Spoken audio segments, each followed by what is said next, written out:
Welcome to the Darkstream, Voxday, voxday.blogspot.com, and leader of the Rabid Puppies. So I'm in a bit of a celebratory mood tonight. You'll have to forgive me if I sound more than a little amused, but I was very, very pleased to note that for the third consecutive year, N.K. Jemisin has been awarded the Hugo Award for Best Novel. And so what's funny about this is that, no one in science fiction history has ever won the Hugo Award for Best Novel 3 years in a row. I mean, if one was to take the award seriously, you would have to say that N.K. Jemisin is the greatest science fiction writer of all time. In fact, that's how I think we should refer to her every single time. You have to understand, N.K. Jemisin is not merely a clueless half savage. She's a terrible writer. I mean, you would have to read her books to really grasp how bad she is. Frankly, Chuck Tingle would be a more credible best novel winner. I think I have a thing on the blog that is making fun of Jemisin's writing style. She does this thing where she goes on for maybe 3 paragraphs and then has the ellipses. Oh, I'm sorry. Forgive me. I have been reminded that N.K. Jemisin is not, as I had previously referred to her, a half savage. She refers to herself as all savage. So the all savage N.K. Jemisin.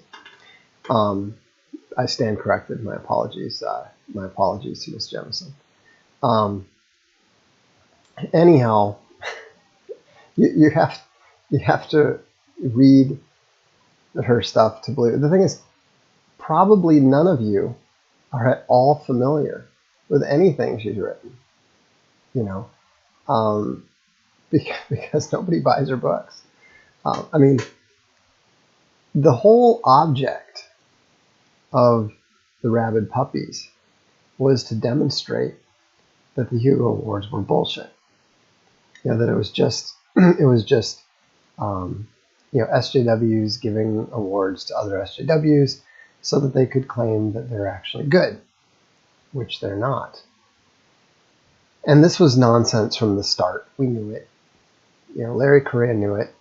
That's why Larry Correia started Sad Puppies, to demonstrate this, because people were saying, well, you can't, you may be a best-selling author, but you can't be any good. You haven't won any awards. And he said, well, that's ridiculous. The awards are just meaningless. It's a popularity contest among a small group of people, and and so it's just totally ridiculous how they try to pull this stunt where they give each other awards and then puff each other up. And just so you understand, this is an old practice. One of the reasons that Edgar Allan Poe created such an enemy was because he would write truthful reviews. Whereas the guy, I can't remember his name, but the guy who sort of set himself up as Poe's main critic and really tried to tear him down and destroy him after his death, was what's known as, a little ironically, was known as a puffer. And a puffer in 1800s talk was a literary puffer, was somebody who would write book reviews, and he would try to inflate the reputation of the author and the work. And they felt that they were justified in doing this because they were trying to help increase the reputation of American literature. Now, of course, it was bullshit. Poe knew it was bullshit, and he called them on it. And that's why he was very unpopular among a lot of the writers of his time. And what the SJWs were trying to do is they were trying to do something similar. They're basically trying to inflate the reputation of the marginalized. They're trying to inflate the reputation of their tokens. So, N.K. Jemisin was the token black woman writer. She replaced Octavia Butler in that regard, and so that's why she actually rather successfully managed to put herself in that role, because she played the victim after I criticized her in response to her lying about me. And so you have to keep in mind, all these people can do is play the victim. And even when they're attacking you, even when they're lying about you and so forth, they're the victim. And so that whole SFWA thing was the thing that was so ironic about the whole SFWA thing is that Jemisin was guilty of the very stuff that they accused me of doing. And so anyhow, what we did with Rabid Puppies, what we obviously very successfully did with Rabid Puppies, and by the way, if you like these shirts, they're closing them out at Crypto Fashion, so you can still, I think you can get the original Rabid Puppies for $8.99, and this one is like $15.99. But we don't need them anymore. Our mission's complete. Our whole goal was to discredit and destroy the Hugo Awards, and I never understood what we meant by that. All the puppies did. We talked about it at Brainstorm. We came up with this plan, but back in after the 2015 awards. And the thing is, when I looked at the rules, it was very, very clear that we didn't have the ability to take over the organization. I mean, it was theoretically possible to do it, but it would have required such a commitment from so many people, it wasn't practical. But what we could do, and what we did do, is we did exactly what Trump is doing to the media. We provoked them. And one thing that a lot of people forget is that I have a martial arts background.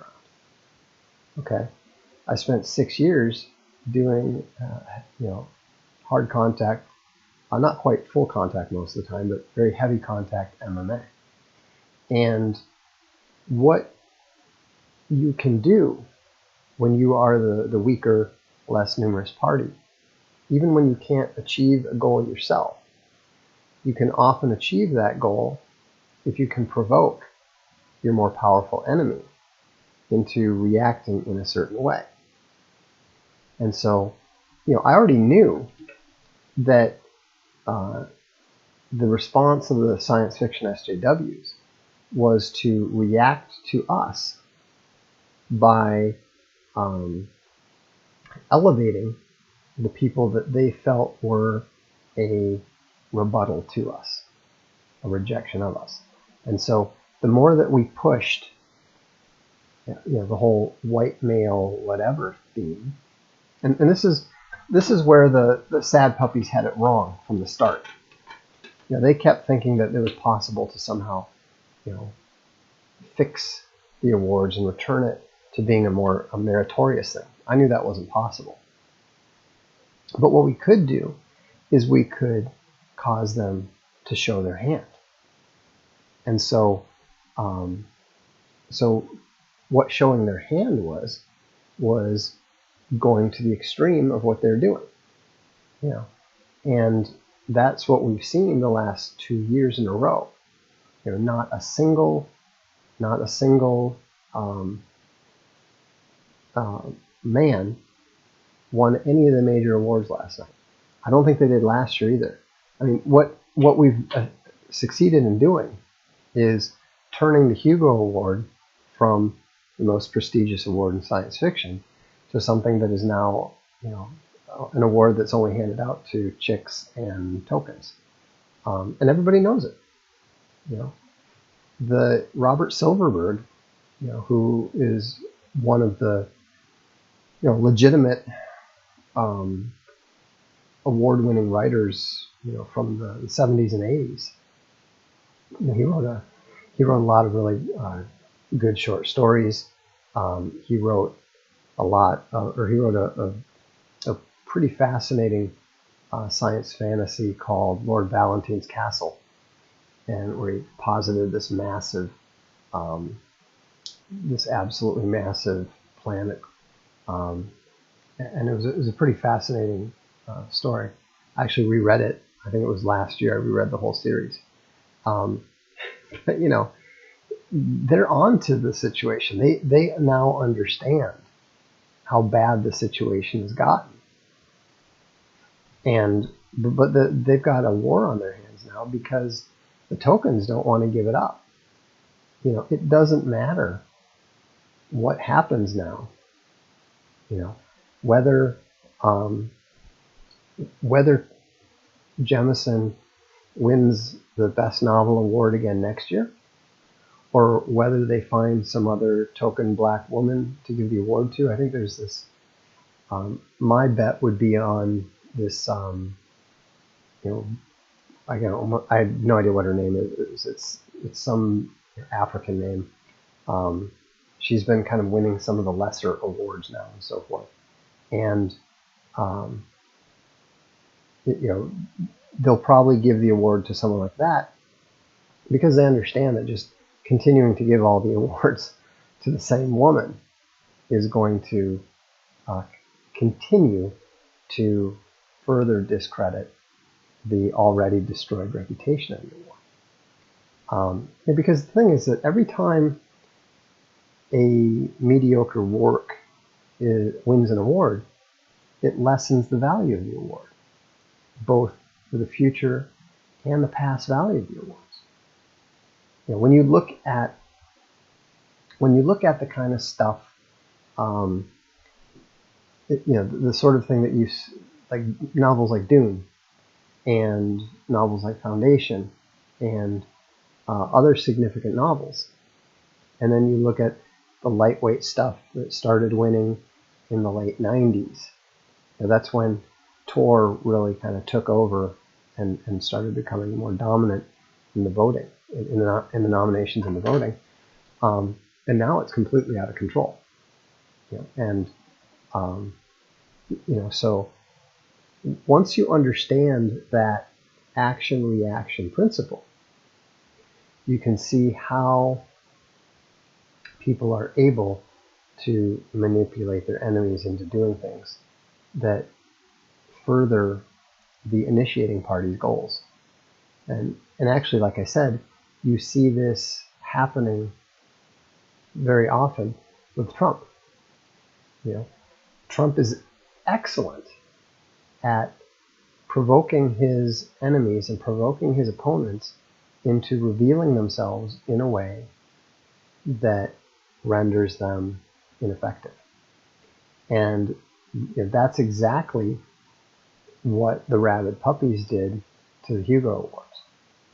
You know, we never had the ability to even, you know, we had the ability to affect the nominations, but that's as far as it went. We never had the ability to affect the actual awards, and we knew that.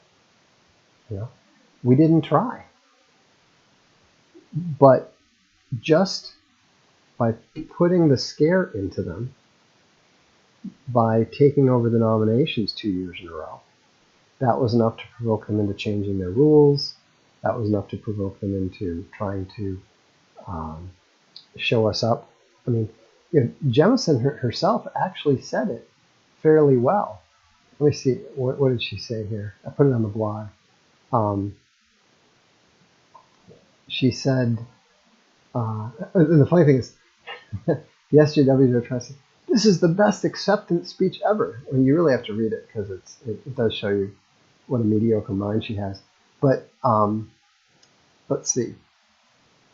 It says this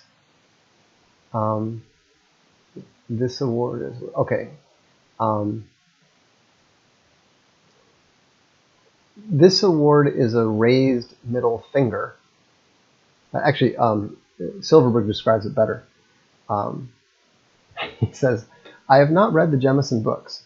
Perhaps they are wonderful works of science fiction deserving of Hugo's every year from now on. But in her graceless and vulgar acceptance speech last night, she insisted she had not won because of identity politics,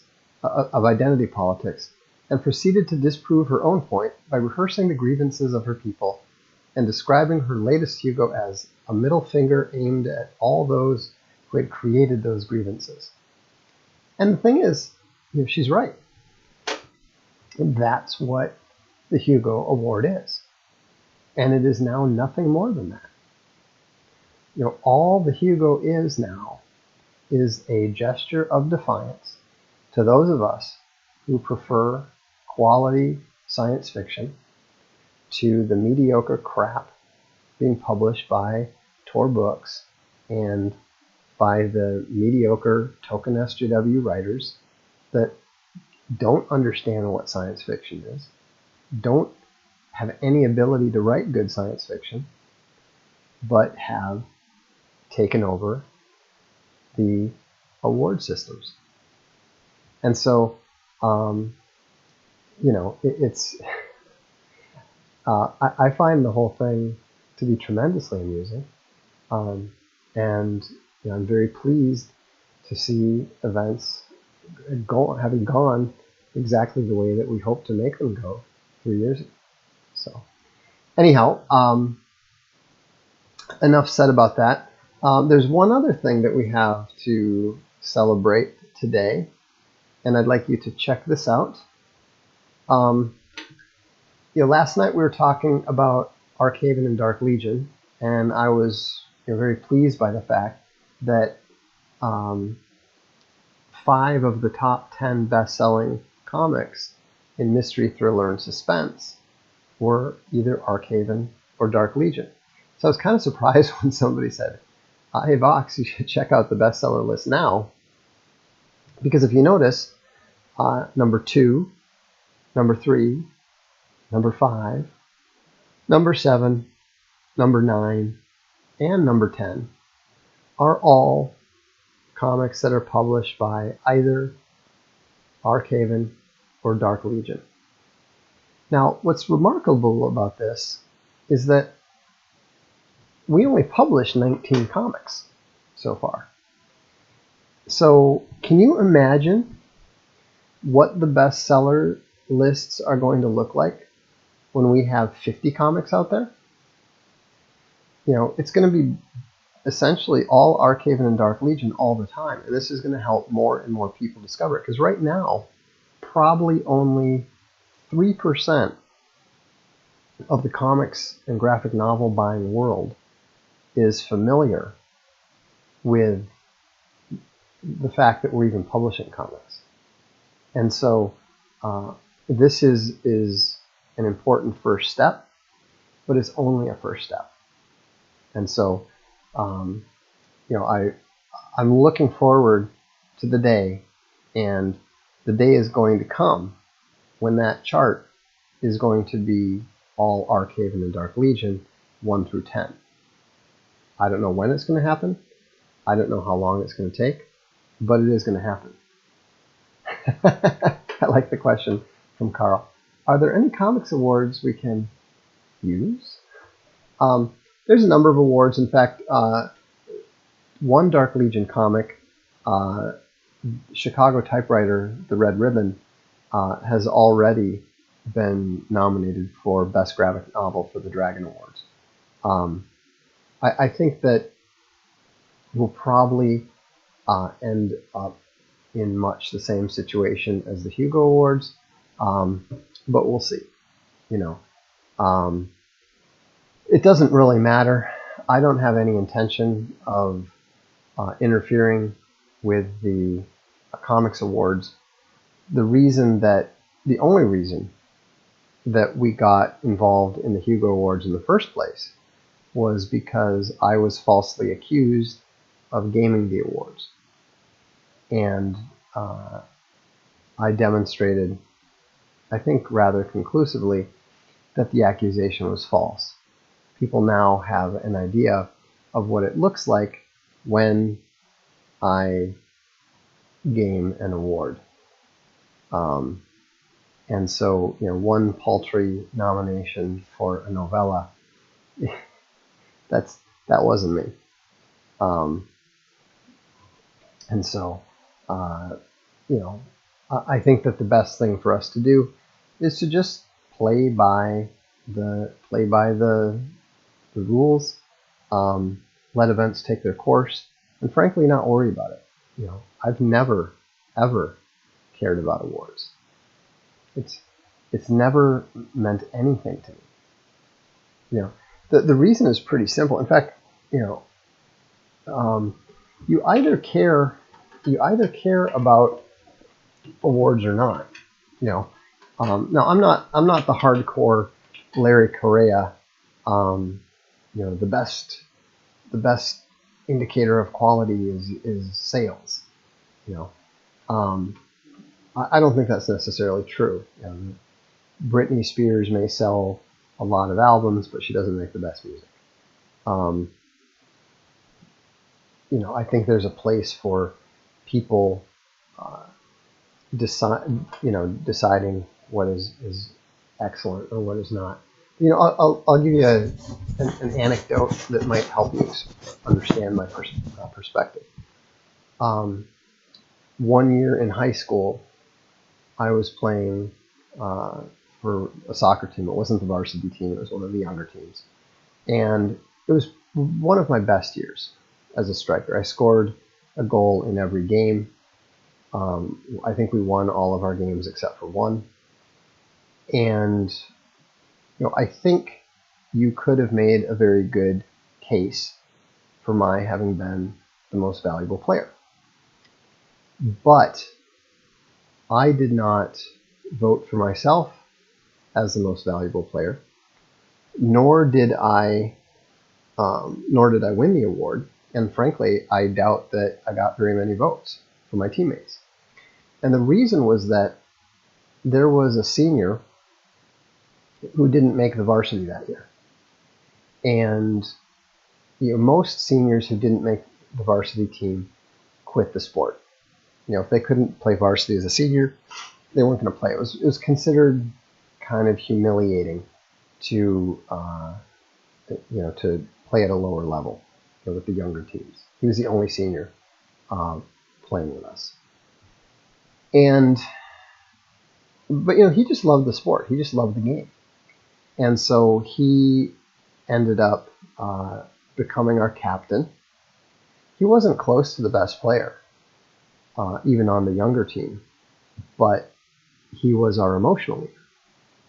And he would get us fired up before the games. If we weren't playing well, he would criticize us. He was without question the most important member of the team.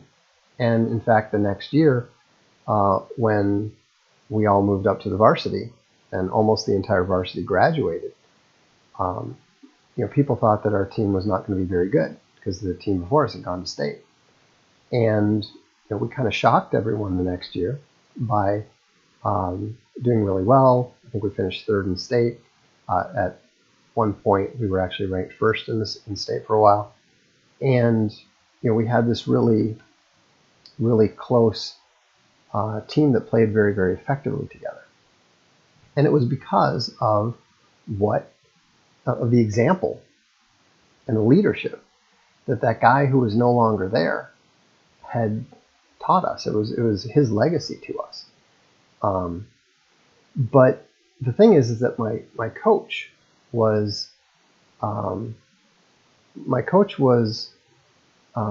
upset that despite being the leading scorer and all that, and kind of the striker that he depended on, when we needed a goal and that sort of thing, he was upset that I wasn't going to be getting any award, and so he actually tried to make up an award for having a special award for having scored a goal in every game.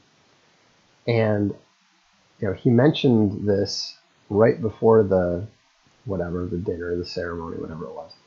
And I begged him successfully not to do that, to not give me any award, because it was a fake award. There was no such award. And and I didn't feel that I was being slighted in the least. I mean, I told him, I said, why would you be upset that I'm not being voted the MVP? I said, you may think that I'm the MVP, but I don't. And most of my teammates don't either. We all voted for Steve. We all think Steve was the most valuable member of the team. My job was to score, and I did my job, but that wasn't the core of the team. Every good team has guys who score. My brother's team 10 years later, whatever it was, they had two incredible scorers. I think they scored 30 goals apiece, 31 and 33 goals. And yet that team didn't even come close to making state because they had no leadership, because they had no real competitive fire. They just had great talent and great goal scoring ability. So I think that my attitude has always been that if an award is not fully legitimate, it's of no value whatsoever. And it's the thing is, I don't think that very many of my teammates ever knew about that, but I do know that the 2 or 3 teammates who did hear about it, they came up to me afterwards and said, hey, that was cool. Like, because they understood that all it would have done is detracted and distracted from, our captain, our senior captain, being recognized for the sacrifice that he had made and for the success he had helped us experience. And so, I believe, to bring this all back to Rabid Puppies, I believe one of the reasons that I'm able to act as a successful leader sometimes is because I can draw upon my experience of these guys like, my soccer team captains and my martial arts sensei and other people who have taught me some of these concepts and some of these ways to comport yourself that are helpful to others. And I hope that, and one of the reasons why I talk about these things is because I hope that it's useful to some of you to apply them to your own lives, especially if you're younger than I am. Hopefully some of this information, whether it's how to utilize this group jujitsu or whatever you want to call it with relation to the Hugo Awards, or whether it's understanding the sacrificial aspect of leadership that was demonstrated by that senior on the soccer team. These are all I think very useful concepts to become familiar with. So anyhow, that's all I have. And so I look forward to seeing you at the next stream, and have a good evening.